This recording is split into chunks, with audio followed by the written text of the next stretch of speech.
जबरदस्त रिकॉर्ड तौर पैदावार देखने को मिलेगी। मात्र 20 से 30 रुपए का खर्चा होगा।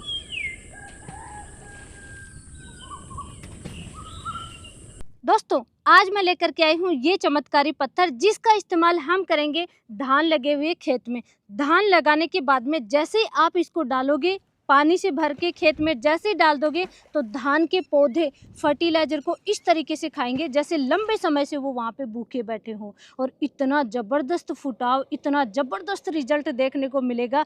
धान लगाने के बाद में धान पीले पड़ने लग जाता है, कोई चीज़ की कमी रह जाती है, वो सारी कमी पूर्ति हो जाएगी सिर्फ एक चमत्कारी पत्थर से। और खर्चा कितना है? मात्र 20 से 30 रुपए का खर्चा होगा। इतने कम खर्चे में इतना ज़बरदस्त रिजल्ट है, और इस चमत्कारी पत्थर से सभी अनजान हैं। देखिए इसका इस्तेमाल कहाँ-कहाँ होता है। जब इसका इस्तेमाल बताऊँगी तो आप भी शॉक्ड रह जाएँगे कि क्या वाक़ई में इसका इतनी जगह पे इस्तेमाल होता है। बड़ी-बड़ी फैक्ट्री में, बड़ी-बड़ी इंडस्ट्रीज़ में इसका इस्तेमाल होता है। वाटर प्यूरिफिकेशन में इसका इस्तेमाल होता है, केमिस्ट्री एंड लेबोरेटरी में इसका इस्तेमाल होता है, केमिकल्स में इसका इस्तेमाल होता है, कॉस्मेटिक और पर्सनल केयर में इसका इस्तेमाल होता है, पाउडर, क्रीम, फाउंडेशन, ना जाने कितने टाइप के जो सामान हमारे डेली यूज में आते हैं ना, उन सब में इसका इस्तेमाल होता है दोस्तों। फूड इंडस्ट्री में इसका इस्तेमाल होता है, डाइनिंग एंड टेक्सटाइल में इसका इस्तेमाल होता है, मेडिकल हेल्थ केयर में इसका इस्तेमाल होता है, टैनिंग एंड टेक्सटाइल इंडस्ट्री में इसका इस्तेमाल होता है।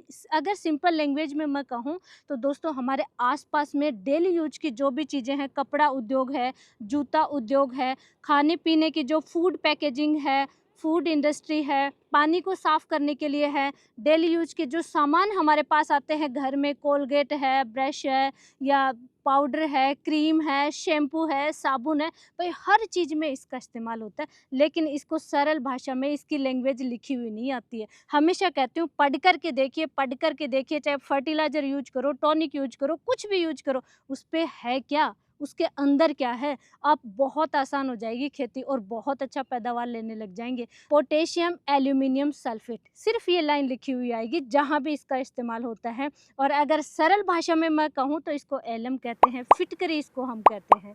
भई इतनी बड़ी-बड़ी इंडस्ट्री में, इतनी सारी लाइनों में इसका इस्तेमाल होता है, तो खेती में इस्तेमाल क्यों ना करें हम? खेती में फ़ायदा क्यों ना उठाएँ?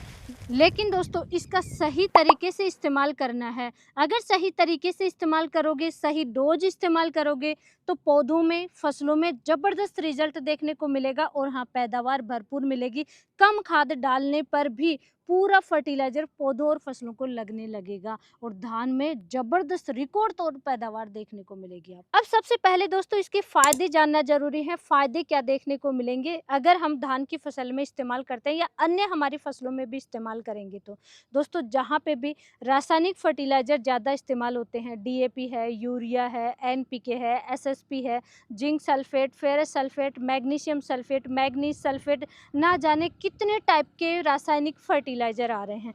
उनका इस्तेमाल मिट्टी में डालेंगे, धीरे-धीरे अगर ज़्यादा इस्तेमाल किया तो पीएच बढ़ेगा। बैलेंस मात्रा में डालेंगे तो पीएच नहीं बढ़ेगा, लेकिन बहुत ज़्यादा इस्तेमाल होता है जहाँ पे धान की खेती होती है, या कॉमर्शियल पर्पज़ से किसान भाई खेती करते हैं।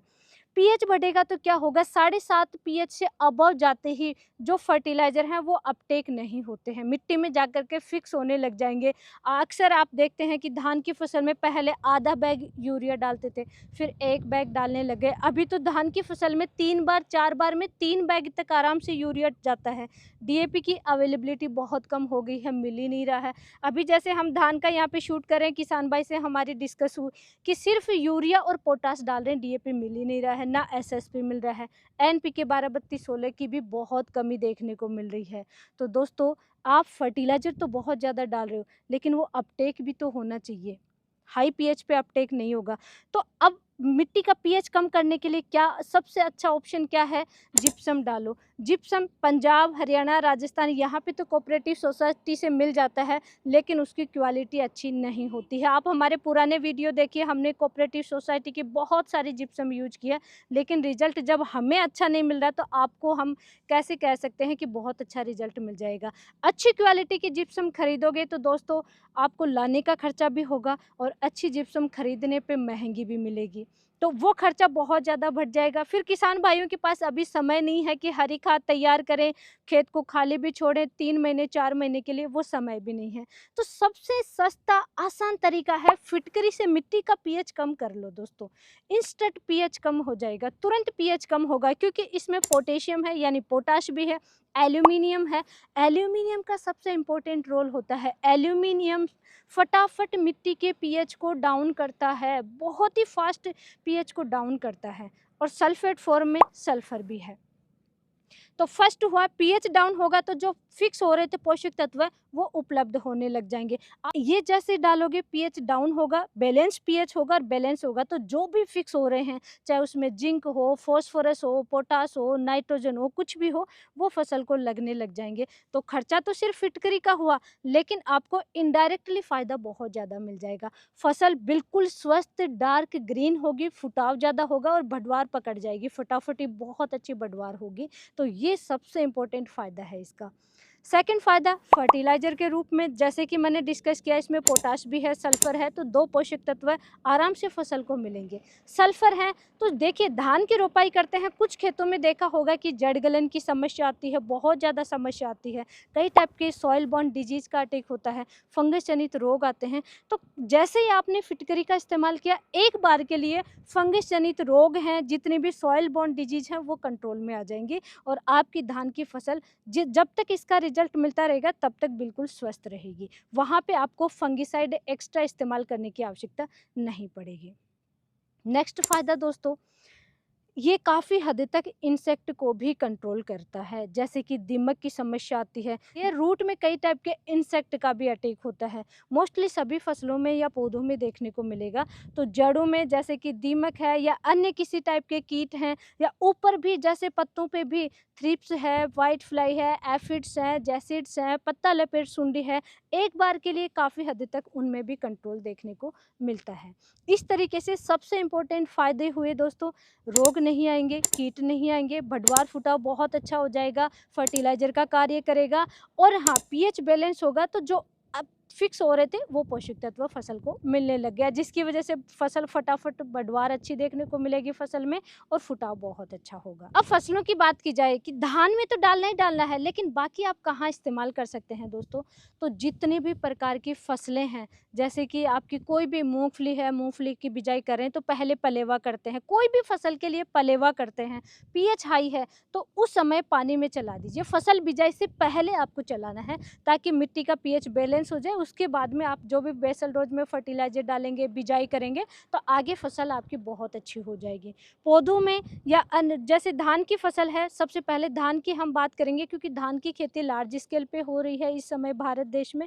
तो आप पानी चलाएंगे, जहाँ से पानी चल रहा है आपका, जहाँ से नाला स्टार्ट हो रहा है, वहाँ पे आप एक बैग लेंगे दोस्तों, और 2 केजी या जितनी भी आपको फिटकरी लेनी है, जो कि मैं आगे डिस्कस करूँगी, वो एक नेट वाला बैग या कपड़े वाले बैग में आपको डालना है और साइड में रख देना है। ऊपर एक साइड में बैग के मुँह के ऊपर आपको मोटा पत्थर रख देना है, ताकि बह के ये ना जाए, और इसमें पानी जाएगा, बाहर निकलेगा, जाएगा, बाहर निकलेगा, और इस तरीके से पूरे खेत में पानी में ये धीरे-धीरे पिघल के जाती रहेगी वहाँ से, और पूरे खेत में इसका बहुत अच्छा रिज़ल्ट मिल जाएगा। इक्वल क्वांटिटी में पूरे खेत में फिटकरी जाएगी।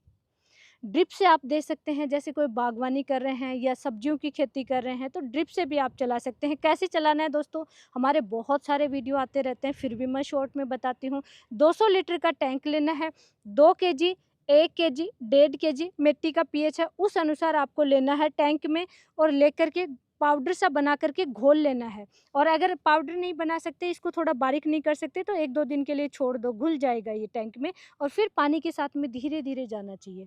एक साथ फटाफट नहीं चलाना है। परफेक्ट डोज की बात करूँ कि कितनी मात्रा में इस्तेमाल करना है, देखिए, मिट्टी का पीएच अगर 7 है तो 1.5 केजी सफिशिएंट रहेगी, 1.5 केजी आप इस्तेमाल कर लीजिए। लेकिन 7 से अबव पीएच है तो आपको 2 केजी प्रति एकड़ के हिसाब से इस्तेमाल करना है।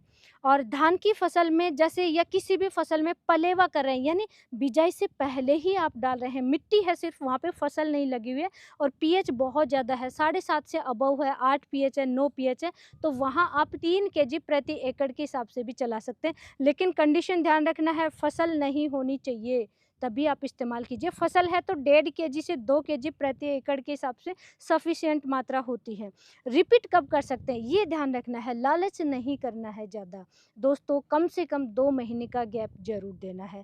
पीएच अगर 7.5 से अबव है तो 2 महीने में आप रिपीट कर सकते हैं, लेकिन अगर पीएच 7.5 7 है या इससे कम है तो ज़्यादा बार-बार इस्तेमाल नहीं करना। 3 महीने 4 महीने के गैप से ही आपको इस्तेमाल करना है। 7 पीएच है तो कम से कम 3-4 महीने के गैप से करना है, यानी एक फसल में 1 बार, और ज़्यादा पीएच है तो एक फसल में आप 2 बार इस्तेमाल कर सकते हैं। अब लास्ट में दोस्तों जो मैं हमेशा डिस्कस करती हूँ इस्तेमाल करने का सही तरीका, वो तरीका क्या है? सावधानी है, सावधानी ज़रूर ध्यान रखनी है। सबसे पहले तो जैसे कि मैंने आपसे डिस्कस किया, ज़्यादा इस्तेमाल नहीं करना है, लालच ज़्यादा नहीं करना, हर महीने इस्तेमाल नहीं करना, 2 महीने 3 महीने का गैप रखना है।